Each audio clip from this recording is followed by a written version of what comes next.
사무엘상 9장 우리 15절에서 17절 말씀을 통해서 우리 하나님께서 주시는 말씀들을 메시지를 살펴보겠습니다. 오늘 그 말씀은 예비, preparation, 하나님의 그 준비하심, 예비하심을 좀 살펴보는 시간이 되겠습니다. 간혹 자녀들을 우리가 키우다 보면은 저희도 아이를 기르면서 경험했던 것들인데, 아이들이 부모님들에게 간청을 하고 요구를 너무 강력하게 함으로 인해서 부모님들이 처음에는 거부하다가 나중에는 어쩔 수 없이 그 요청을 받아들이는 경우들이 많이 있습니다. 예로 아이들과 함께 마켓을 갔는데 아이가 자기 마음에 드는 옷을 발견했어요. 그러고 엄마는 빨리 마켓을 보고 집으로 가려고 하는데 아이는 떠나질 않습니다.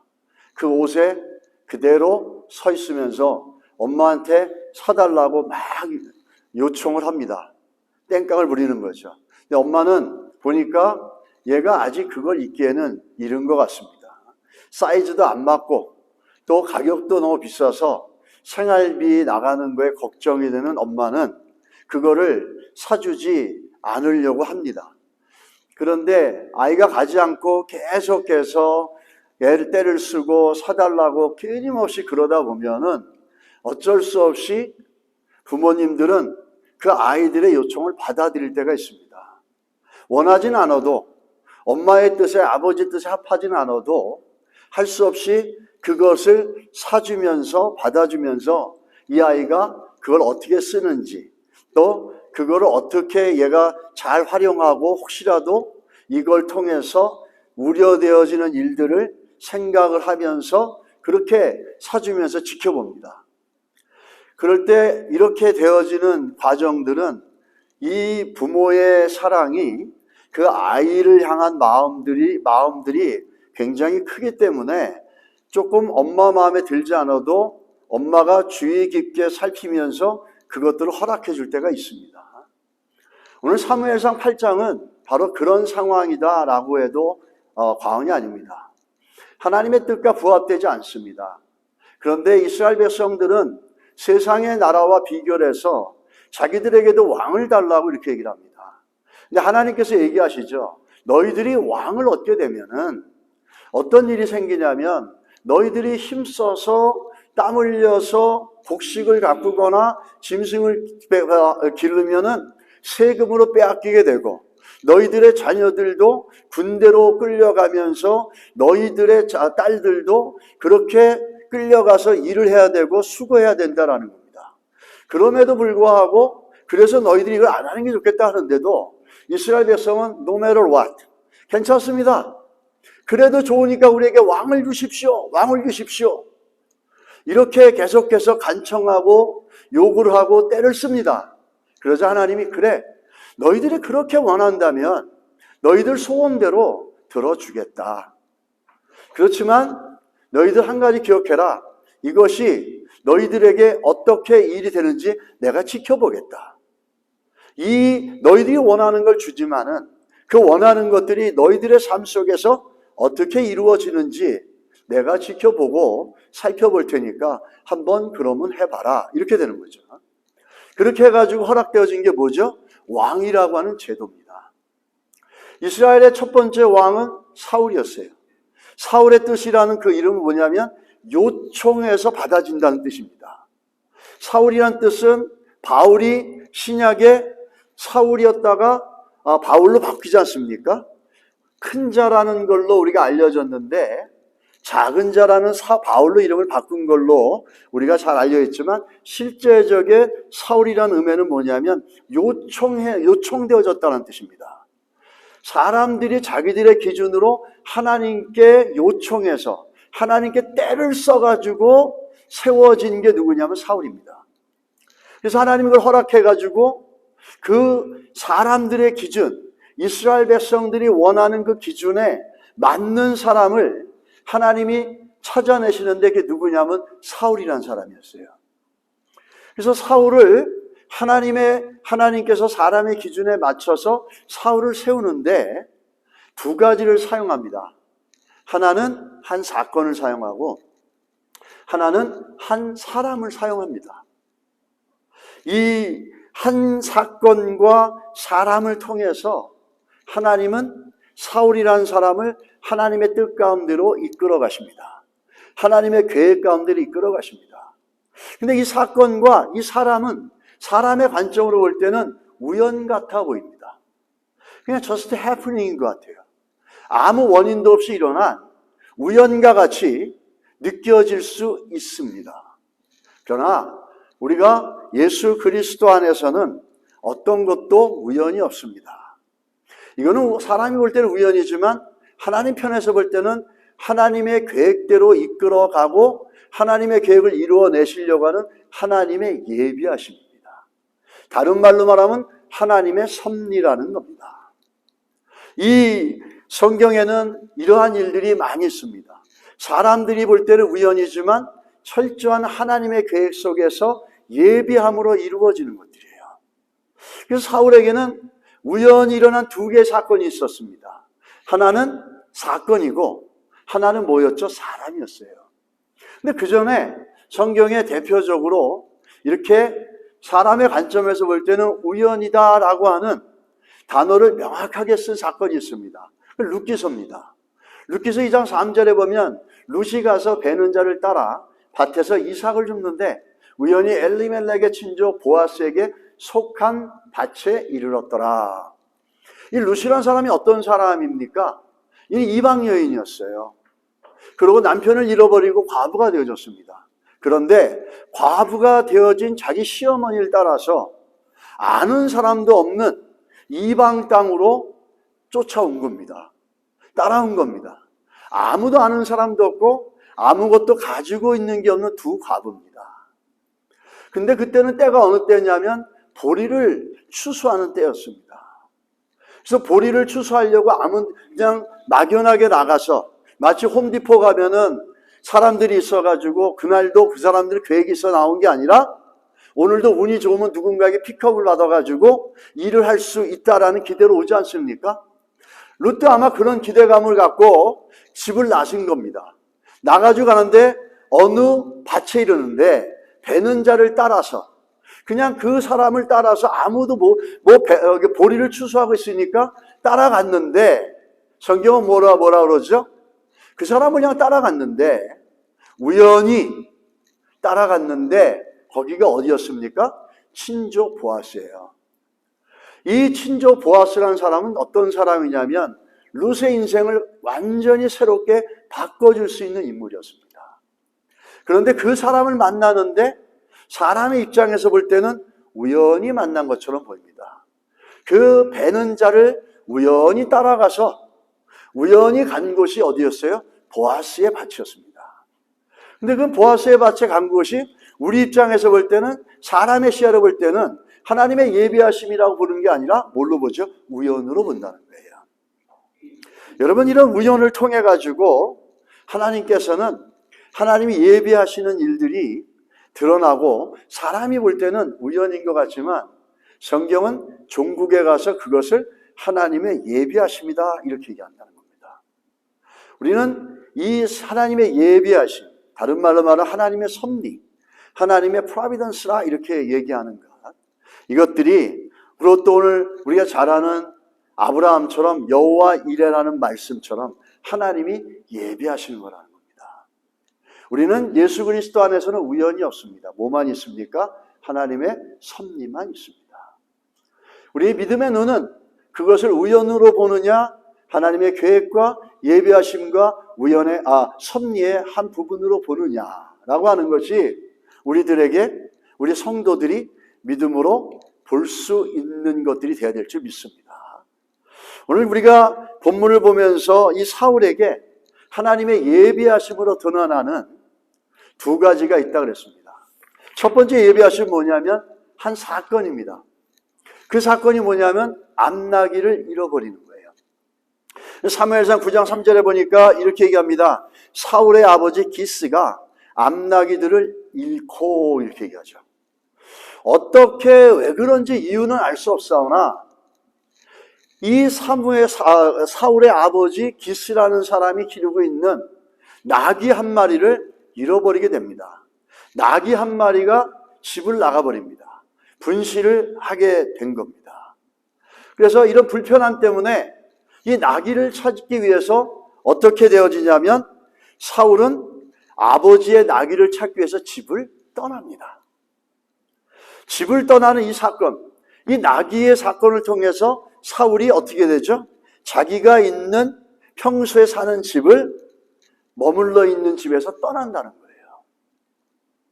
이 사건 때문에 그는 집을 떠나게 됩니다. 하나님이 원하시는 건 뭡니까? 사무엘을 만나서 하나님의 계획을 사울이 들어야 되지 않습니까?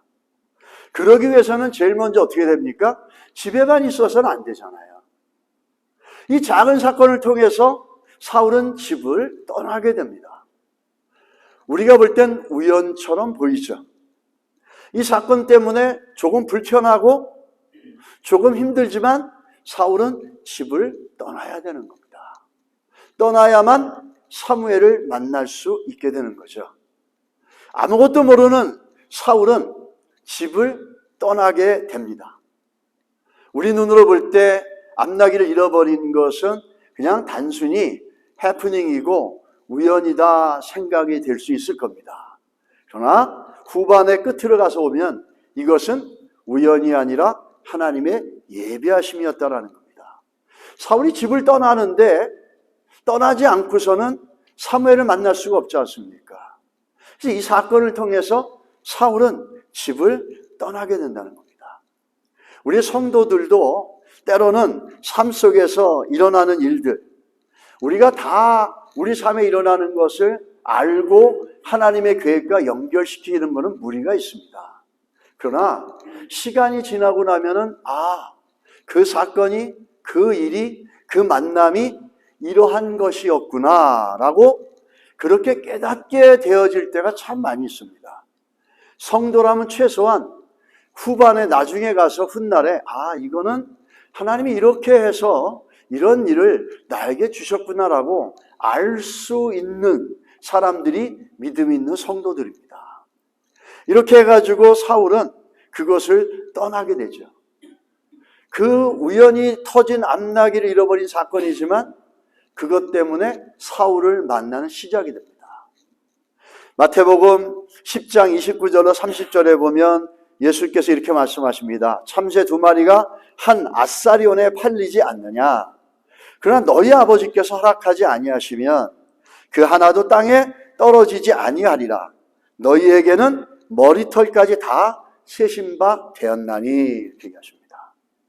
하다못해 미물인 참새가 떨어지는 것도 하나님이 허락하시고 하나님의 계획 가운데 떨어져 가는 것이지 우연히 되어지는 것이 아니라는 겁니다. 우리의 삶 가운데 더더욱이 성도의 삶, 하나님의 자녀들의 삶 가운데 일어나는 일들은 우연이라고 그렇게 쉽게 치부하기는 어렵습니다. 우리는 깨어서 하나님이 이런 일을 주셨을 때 이것이 어떤 것인지를 믿음의 눈으로, 하나님의 눈으로 살펴볼 수 있다면 우리는 거기서 좋은 하나님의 인도하심의 계획이 무엇인지를 알고 감사할 수 있을 줄 믿습니다. 이렇게 한 사건이라고 또 한 가지는 뭐냐면 사람입니다. 그 암나귀를 찾기로 나가려고 그러는데 사울의 아버지 기스가 뭐라 그러냐면 야 혼자 가지 마라. 종을 한 명 데리고 와라. 이렇게 얘기합니다. 그 아들 사울에게 이르되 너는 일어나 한 사환을 데리고 가서 암나귀를 찾으라. 이렇게 얘기합니다. 하나님의 또 하나의 예비하심은 뭐냐면 이름도 안 나와 있는 한 사환입니다. 그 집에서 부리는 종이었습니다. 이 종을 등장시킴으로 인해서 사무엘을 만나러 가는 그 일이 점점 더 가까워지는 겁니다. 생각지 않았는데 사울은 혼자 가려고 했는데 아버지가 사환을 데리고 가라, 종을 데리고 가라 이렇게 얘기합니다. 또 하나의 예비하심이라는 거죠. 그래서 이 종은 암나귀를 찾는데 가이드를 해줄 사람으로 생각을 했고 암나귀를 찾는데 분실한 나귀를 찾는데 도움을 줄 것이라고 생각을 하고 갔습니다. 그런데 아이러니하게도 어떻게 되죠? 이 사환은 하나님의 선견자, 선지자 사무엘이라는 존재를 알고 있었고, 그 사무엘을 찾아갈 수 있는 길잡이가 되어진다는 겁니다. 아무 생각 없이 그 집에 종으로 들어온 사람이에요. 우연히 온 것 같고 아무 존재 가치와 의미와 이유도 몰랐는데, 그 우연히 있었던 한 사람이 하나님의 계획을 이루는 데 있어서 너무너무 중추적인 역할을 하는 예비하심이었다는 겁니다. 암나기를 잡는 데 도움을 주는 게 아니라 하나님의 선지자 사무엘을 찾아서 하나님의 뜻과 계획 가운데 더욱더 가까이 갈 수 있게끔 아주 중요한 역할을 했던 장본인이 우연하게 그 집에 있었던 종이었다는 거죠. 우연이었지만 하나님 편에서는 예비하심이었다는 거죠. 우리는 우리 삶 가운데 때로는 일어나는 일들이 많이 있습니다. 우리가 원하지 않은 일들도 있고 또 원하는데도 되어지지 않는 일들도 있습니다. 때로는 문제는, 우리 삶 가운데 주어지는 문제는 하나님의 더 큰 계획을 우리 인생 가운데 실현시켜 나가려고 하는 예비하심으로 드러날 때가 참 많다라는 겁니다. 우리 사람의 눈으로는 우연히 일어난 것 같고 뭔가 문제가 있어서 일어난 것 같지만, 오히려 그 해프닝과 그 사건과 문제를 통해서 하나님 우리 인생을 하나님 편에서 하나님의 계획 가운데 더 가까이 갈 수 있도록 인도해 나가는 역사들을 우리는 볼 수 있습니다. 그때는 몰랐지만 1년, 2년 시간이 지난 다음에 하나님 왜 그렇게 하셨고 왜 그런 일을 주셨는지 믿음의 눈으로 어스름풋이, 또 어떨 때는 명확하게 고백되어지고 또 발견해 나갈 때가 참 많이 있다는 겁니다. 이 문제라는 것이 우연히 터진 것 같지만 이 문제를 통해서 하나님의 인도하심과 놀라운 이끄심, 더 큰 계획으로 이끌어 가시는 하나님의 역사가 있다는 거예요. 우리는 오늘도 우리에게 주어진 문제가 우연이 아니라 하나님께서 하나님의 계획을 이뤄가는 데 있어서 우리에게 주신 예비하심으로 믿는 믿음의 눈들이 있으시기를 예수 이름으로 축원합니다. 우리가 잘 아는 그 분들 중에서 미국 남침내교 안에 성경 공부 교재를 너무너무 잘 만들어서 굉장히 각광받았던 분이 계십니다.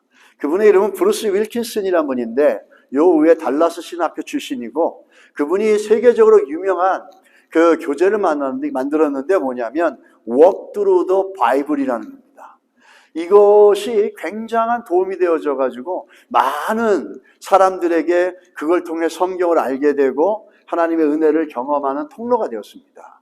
이 WTB, 이거를 목사님이 25년 동안 사역을 했었는데 성공적으로 잘하고 있는데 한 25년쯤 될 때 생각지 않은 문제들이 생기기 시작합니다. 이 윌킨슨 목사님에 대한 좋지 않은 루머가 생기기 시작했고, 생각지 않은 문제들이 일어나면서 복잡하게 얽히고 설키면서 결국은 자기가 파운더죠. 자기가 만들고 또 25년 동안 잘 운영했던 그 단체를 사임을 해야 되는 상황까지 된 겁니다. 결국은 마음도 아팠지만 억울했지만 그 문제 때문에 사임을 하게 됩니다. 그래서 윌킨슨 목사님은 기도합니다. 그럴 때 하나님께서 뚱딴지같이 이런 마음을 주시더래요. 너는 아프리카로 가라, 이렇게 마음을 주시더래요. 그래서 이렇게 반문했답니다. 하나님, 이 문제를 해결하려면 내가 미국에 있어야 되는데 아프리카로 가면 내가 정말 이 문제를 일으킨 당사자가 되고 원인이 되는 것처럼 도망가는 것 같이 보이지 않습니까? 저는 갈 수가 없습니다. 저는 이 자리에 있어가지고 이 문제를 해결해야 됩니다. 그렇게 고집을 피우다가 옥신각신하다가 끝내는 하나님의 뜻이 아프리카라 생각하고 자기의 모든 우려되는 걸 다 내려놓고 아프리카로 떠나십니다. 그 아프리카를 떠나면서 그 윌킨슨 목사님은 새로운 걸 발견합니다. 그 아프리카 남부로 갔는데 그 지역을 에이즈로 완전히 다 덮어버린 지역이었어요. 그래서 아이들이 1,300만 명이 죽어가는 것을 두 눈으로 목격을 합니다. 그 당시에 하루에 8,000명이 죽어나가고 있었어요. 그런데 할 수 있는 일은 자기가 아무것도 없었답니다. 아무것도 할 수 없이 그냥 바라만 보고 있는데 윌킨슨 목사님은 이 상황이 너무 참담하고 안타까워서 하나님께 기도하기 시작합니다. 하나님 도와주십시오. 제게 돈이 필요합니다. 이 아이들을 섬길 수 있도록 저에게 재정을 주십시오. 그러면서 계속해서 목사님이 기도하는데 하나님이 아이디어를 주시더래요. 그래서 그 아이디어를 갖고 쓴 게 뭐냐면 야베스의 기도라는 책입니다. 우리 야베스의 기도 많은 사람이 읽으셨을 거예요. 이 책을 써서 출판하자 전 세계 크리스찬들과 교회들이 그 책을 너무너무 좋아하고 정말 열풍적인 선풍적인 인기가 일어나면서 이 책이 엄청나게 많이 팔렸습니다.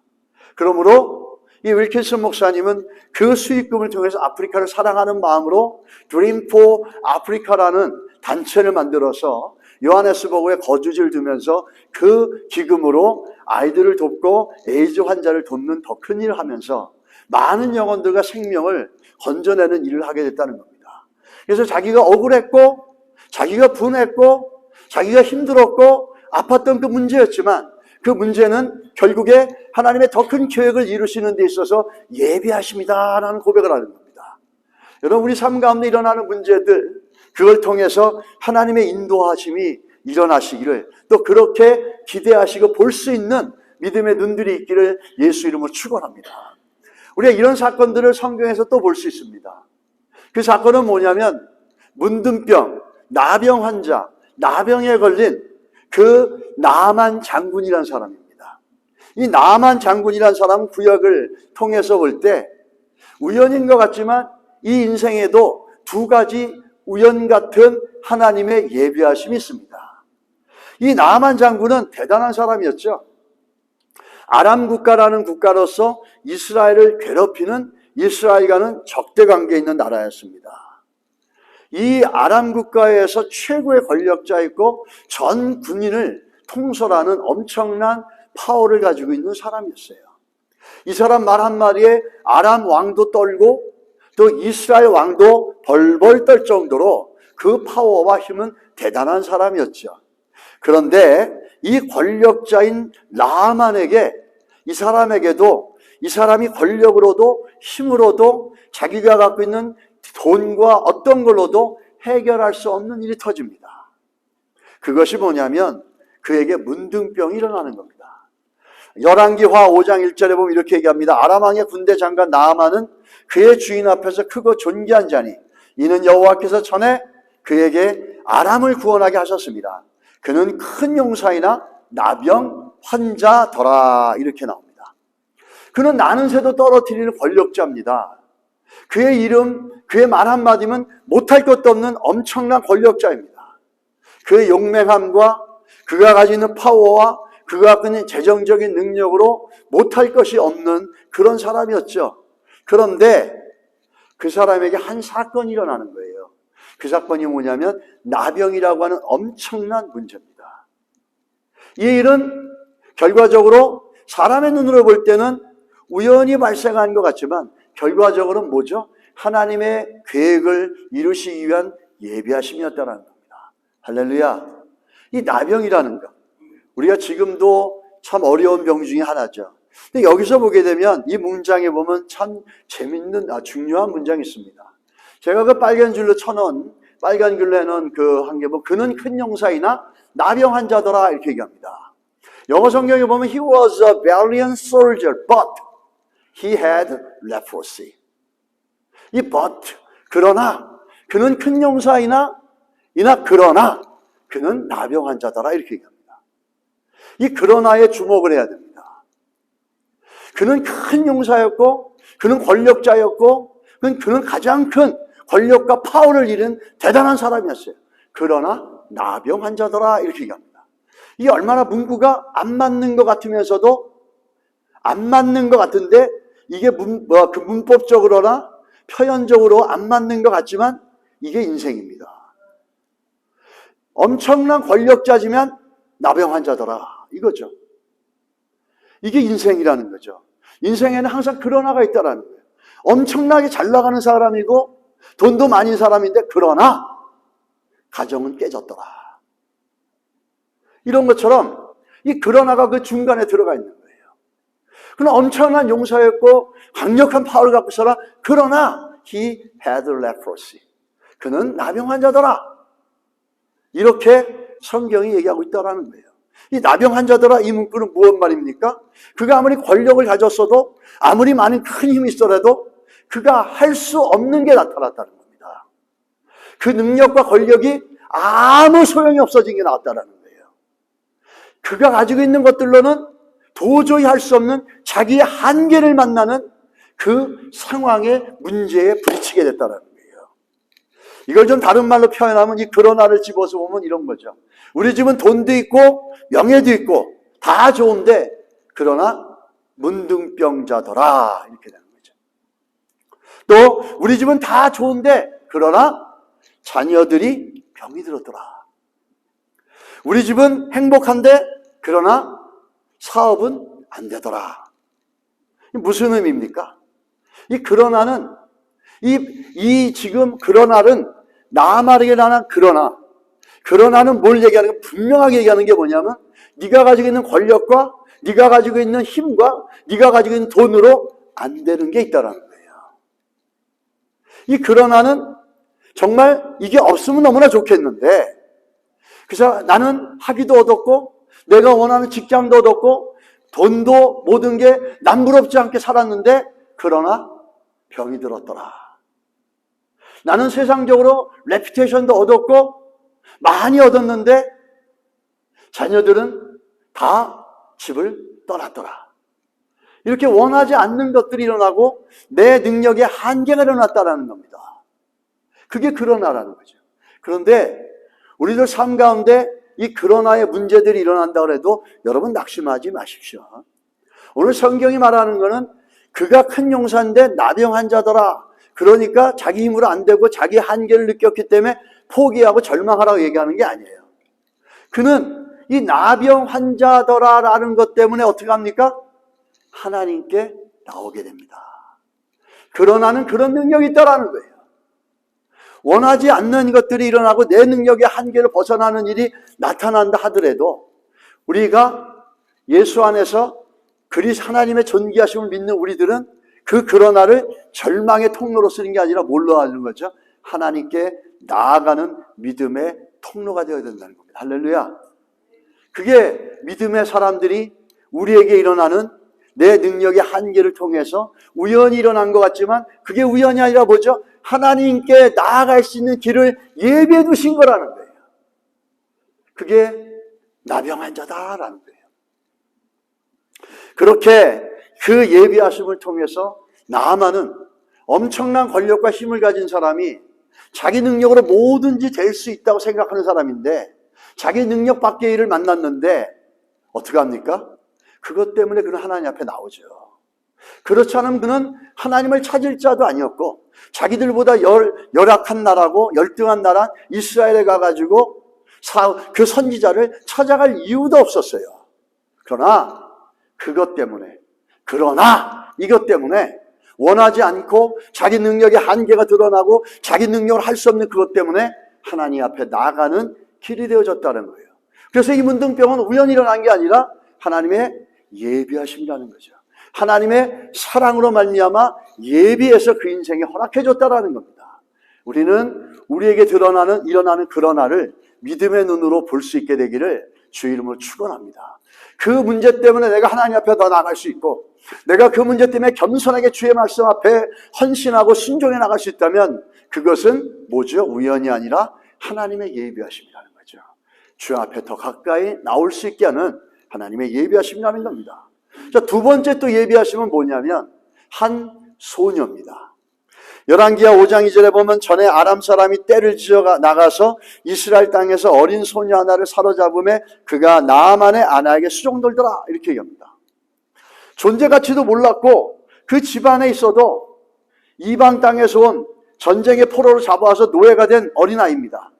이 어린 소녀의 존재감은 아무것도 없었던 거예요. 그런데 이 아이가 어떻게 합니까? 5장 3절에 보니까 뭐라 그래요? 그의 여주인에게 이르되 우리 주인이 사마리아에 계신 선지자 앞에 계셨으면 좋겠나이다. 그가 그 나병을 고치리다 하는지라 이렇게 얘기합니다. 아무 생각 없이 그 집에 전쟁의 포로로 흘려 들어왔던 몇 년 전에 왔는지도 모르는 있는지조차 가치도 몰랐던 그 여자아이가 그 문제가 직면하자 그에게 뭘 얘기하죠? 우리 이스라엘 땅에는 선지자가 있는데 그분에게 가면 당신 병 고칠 수 있습니다. 마치 이것은 그 복음을 모르는 자들에게 복음을 전하는 통로가 되어진 거죠. 오래전부터 하나님은 나만의 삶 가운데 이런 문제를 이미 아시고 한 소녀를 예배해 두신 겁니다. 우연히 그 소녀가 그 집안에 들어와 있는 게 아니라 하나님께서 나만을 하나님께 나아가게 하기 위해서 하나님께서 그 계획을 위해서 예배해 놓으신 존재라는 거예요. 아무 생각 없이 어쩌다 굴러 들어온 것 같고 어쩌다 우리 집에 들어온 우연인 것 같았지만 그 우연은 우연이 아니었고 하나님의 예비하심이었다라는 겁니다. 그를 통해서 그는 하나님에 대해서 듣습니다. 예수 그리스도의 복음에 대해서 듣는 거죠. 그 예수 그리스도가 십자가에서 피 흘려 죽으시고 당신의 죄를 위해 사하셨고 죽으셨고 부활하셨다. 그래서 누구든지 주 예수를 믿으면 사는 영생을 얻게 되어지고 예수 이름으로 기도할 수 있고 그 예수 이름 안엔 당신의 육체와 그 영혼과 병든 심령과 무너진 인생을 회복시켜 줄 수 있는 능력이 그 이름 안에 있다. 이런 복음을 듣는 거죠. 그래서 그 결과 어떻게 합니까? 그 나아만은 나갑니다. 그리고 겸손하게 그 선지자 엘리야 말에 순종하고 병이 치료가 돼요. 그래서 나아만이 뭐라고 고백하냐면 나아만이 모든 군대와 함께 하나님의 사람에게로 돌아와서 그 앞에 서서 이르되 내가 이제 이스라엘 외에는 온 천하에 신이 없는 줄 아나이다. 청하건대 당신의 종에게서 예물을 받으소서 이렇게 얘기합니다. 이 나아만이 지금 얘기하는 건 세상에 이 아람이라고 하는 지역의 나라에는 수십 개, 수백 개의 우상들이 있었습니다. 그런데 세상에 신은 하나밖에 없다.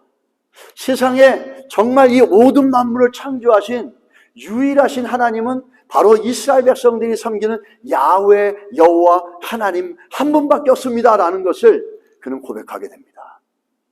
그의 삶을 통해서 바로 이게 하나님의 계획이었다라는 거예요. 그 권력자 아람 군대의 최고, 아람 국가의 최고의 권력자, 그 나라 왕도 벌벌 떠는 그 권력자, 이에게 그 나병이 생기면서 그가 그 하나님의 선지자를 만나서 병을 치료받으면서 하나님에 대해서 고백하지 않습니까? 온 천하의 모든 만물의 모든 신 가운데 유일하신 신, 모든 만물을 창조하시고 다스려가는 유일하신 분은 하나님 한 분밖에 없습니다. 바로 이것이 하나님의 계획이었다는 거예요. 하나님을 만나게 하고 그 권력자가 하나님을 알게 되고 하나님을 경험하면서 그 입술로 하나님의 살아계심과 위대하심과 유일하심을 고백하게 하는 것. 이게 하나님의 계획이었다는 거죠. 이게 왜 계획이었냐면 이 아람이라는 나라는 이 하나님을 그 경외하는 믿음이 이 나아만 장군을 통해서 들어가게 되어집니다. 이 아람이란 나라는 특이한 게 정치적으로나 군사적으로 아주 강대국은 아니었습니다. 그런데 요즘 한류처럼 이 아람이라는 나라는 어떤 특징이 있냐면 굉장히 문화적으로 크게 발전한 나라였어요. 그래서 그 주변의 미들아시아 이쪽에 그 고대 근동 국가들에게 엄청난 문화적인 인플루언스를 주고 있는 나라였습니다. 그래서 이 나라는 아람이란 나라는 독창적인 문화를 만드는 게 아니라 다른 나라의 문화를 가지고 와서 자기네 문화화시켜서 이거를 다시 주변에 있는 나라들에게 퍼뜨립니다. 그래서 문화적인 강대국이었다라는 거예요. 그래서 우리가 보면 성경에 보게 되면 히브리서 같은 거 히브리어로 기록된 게 구약인데 구약 안에서도 이 아람어로 기록되어진 게 너무나 많습니다. 그 구약의 스가랴서 또 다니엘서 부분적이지만 쓰여지고 신약에 가서도 부분적으로 예수님께서 아람어를 쓰시는 걸 볼 수 있어요. 그만큼 문화적인 영향력을 통해서 주변에 상당히 많은 부분이 그 아람을 통해서 퍼져나간다는 겁니다. 그러므로 그 땅 가운데 하나님을 경외하는 나아만 장구 같은 권력자를 통해서 하나님을 경외하는 믿음이 들어오면 그것이 어떻게 되겠습니까? 이방 국가들로 퍼져 나갈 수 있다라는 거죠. 이런 하나님의 계획이 성취되기 위해서 하나님은 두 가지를 썼던 거죠. 우연이라고 하는 두 가지, 그러나 예비하심이었던 나아만에게 준 문둥병과 같은 병. 그리고 또 하나는 뭐죠? 오래전부터 예배해 놓으시고 그 집에 있었던 한 어린 소녀였습니다. 이 우연과 같은 두 가지 사건을 통해서 나만의 삶 가운데 하나님께서는 하나님의 계획을 이루어내는 거라는 겁니다. 우리는 오늘도 우리 믿음의 눈을 들어서 우리 삶 가운데 일어나는 사건들과 또 우리 삶 가운데 만나는 사람들을 통해서 하나님의 예비하신 일들이 일어날 수 있다라고 하는 기대감을 가질 수 있게 되기를 주의로 축원합니다. 설사 우리 삶 가운데 일어나는 문제가 있다 할지라도 그 문제를 보는 우리의 믿음의 눈들이 이게 문제다, 우연히 터졌다, 누구 때문이라가 아니라 이 문제를 통해서 하나님이 어떠한 일을 이루어 나가실까라고 오히려 믿음의 소망을 가질 수 있게 되기를 예수 이름으로 축원합니다. 이것이 우리가 살아가면서 가질 수, 믿음의 성도들이 가질 수 있는 가장 큰 복들이고, 또 그래서 그럼으로 인해서 우리는 문제 속에서도 항상 기뻐할 수 있고 감사할 수 있고 기도할 수 있는 줄 믿습니다. 우리가 또 이것뿐만 아니라 아브라함의 삶 가운데도 변화가 있습니다. 아브라함의 삶을 보면은 가장 우리들에게 클라이막스가 되는 게 창세기 22장입니다. 근데 아브라함 삶 가운데서 처음부터 보면은 아브라함이 하나님께 그 처음부터 창세기 22장에 이런 믿음을 하나님께로 인정받은 게 아니었어요. 아브라함의 변화는 무슨 변화였을까? 그 명확한 변화가 나오는 게 창세기 22장이에요. 아브라함은 하나님께서 상속자를 주신다고 그랬는데 상속자를 안 주시니까 하나님, 나는 상속까지 받을 사람도 없고 누구를 상속을 주겠습니까? 우리 집에 있는 저 늙은 종 엘리에셀에게 상속을 해야 됩니까? 이렇게 원망 불평을 했었습니다. 또 아브라함은 하나님이 하나님 때에 하나님이 주실 이삭을 믿지 못하고 기다리지 못하고 아내 사라가 조급하게 재촉하자 여종 하갈과 동침해서 이스마엘을 얻게 됩니다. 그러면서 나중에 이스마엘이 탄생한 이후에 하나님이 아들을 줄 것이라고 말하자 아브라함은 어떻게 했습니까? 비웃습니다. 이제 나이가 어떻게 됐는데요? 그러면서 하는 말이 하나님 이스마엘이나 잘 키우게 해주세요. 이런 식으로 반박하죠. 그러고 나가서 이스마엘이나 잘 키우겠습니다라고 그렇게 아주 사이카스틱하게 하나님 앞에 반응하다가 또 사라는 어떻게 합니까? 사라는 아들을 준다는 말에 비웃습니다. 예, 주시겠죠. 예, 이렇게. 지금 나이가 몇 살인데요? 저희 남편이 나이가 몇 살인데요? 이러면서 비웃는 겁니다. 이런 식으로 반응해 나가고 비웃거려다가 이것은 뭐냐면 하나님이 미래에 이루시고 하나님이 예배해 놓으신 것이 있다는 걸 믿지 못하는 거예요. 하나님께서 아브라함의 인생 가운데 예배해 놓고 그 예배해 놓으심을 이룰 수 있다는 것들을 이 아브라함은 믿지 못했다는 거예요. 그런데 아브라함의 변화가 어떻게 되냐면 이삭을 얻고 이삭을 키우면서 아브라함의 믿음에 엄청난 변화와 새로워짐이 있습니다. 그게 모리아 산으로 가는 사건이죠. 하나님이 그 아브라함에게 요구하는데 생각지 않은 걸 요구하는 거예요. 이해할 수 없는 걸 요구하는 거예요. 너의 아들, 너의 유일한 아들, 네가 가장 사랑하는 이삭을 내게 바쳐라. 뭘로? 제물로 죽여 바쳐라. 내가 아무런 반박도 안 하고 그전에 어떻게 했죠? 하나님 왜 안 주십니까? 이삭이요? 나를 통해서 아들 난다고요? 아유, 이스마엘이나 잘 키우게 해주세요. 뭐 지금에 아직도 주신다고요? 아유, 참 그러시군요. 주세요. 비웃고 이랬던 사람들이었어요. 하나님의 예비하심을 전혀 믿지 못했던 거죠. 그런데 창세기 22장에는 아브라함의 변화가 생기는데 어떤 변화입니까? 하나님의 예비하심을 믿는 거예요. 그 믿음을 하나님이 인정하시는 거예요. 우리가 이 창세기 22장 7절로 8절에 보면은 이삭이 그 아비 아브라함에게 말하여 가로되 아버지, 그가 가로되 내 아들아 내가 여기 있노라. 이삭이 물어봅니다. 아버지, 불과 나무는 여기 있는데 번제할 제물 어린 양은 어디 있습니까? 이렇게 이삭 아들이 아브라함에게 물어보는 거예요. 아브라함이 뭐라 그러죠? 옛날 같았으면은 하나님이 내가 너에게로 나오는 그 유일한 독생자, 너의 아들 이삭을 예배해놨다. 내가 줄 것이다. 그러면 예, 주시겠죠. 예, 나이가 제가 몇 살인데요. 이렇게 비웃음치고 코드듬치고 넘어갔던 사람이었어요. 그런데 어떻게 합니까? 지금 뭐라 그러죠? 한번 같이 읽겠습니다. 아브라함이 이르되 뭐라 그러죠? 내 아들아, 번제할 어린 양은 하나님이 자기를 위하여 친히 준비하시리라. 할렐루야. 아브라함이 바뀐 거예요. 아브라함의 신앙이 진보가 일어난 겁니다. 그 진보를 어떻게 할 수 있습니까?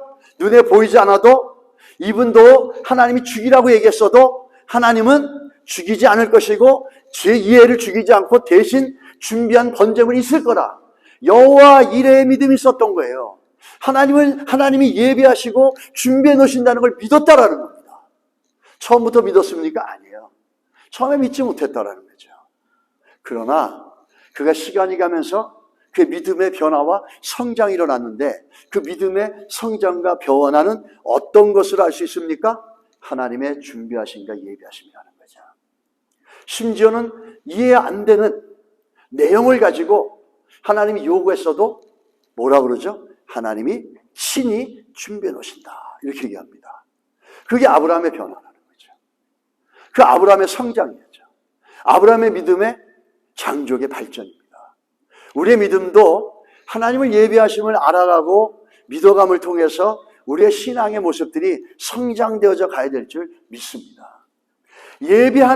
아브라함의 이 믿음, 여호와 이레의 믿음이라는 것, 하나님이 인정하시는 믿음이었죠.